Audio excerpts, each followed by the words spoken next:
Hello and welcome to the News Radar.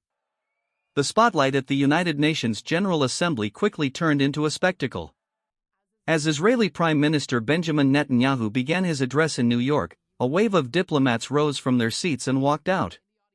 Others remained and clapped, creating a split-screen moment that revealed just how divided the international community is over Israel and the war in Gaza. Netanyahu's address came at a critical moment.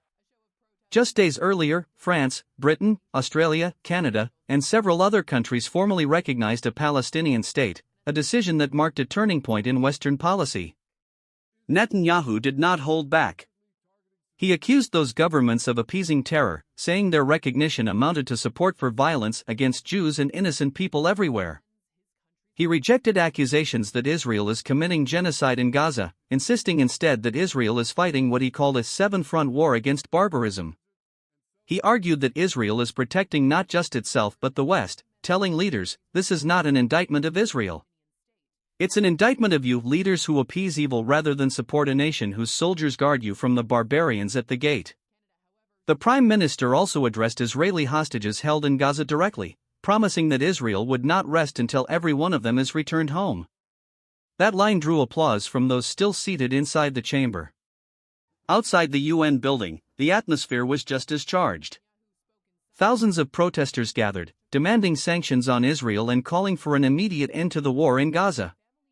Their chants echoed the broader calls from the majority of UN member states urging a ceasefire and recognition of Palestinian statehood. Adding another twist, former U.S. President Donald Trump made headlines the same day. Without elaborating, he told reporters, "I think we may have a deal on Gaza."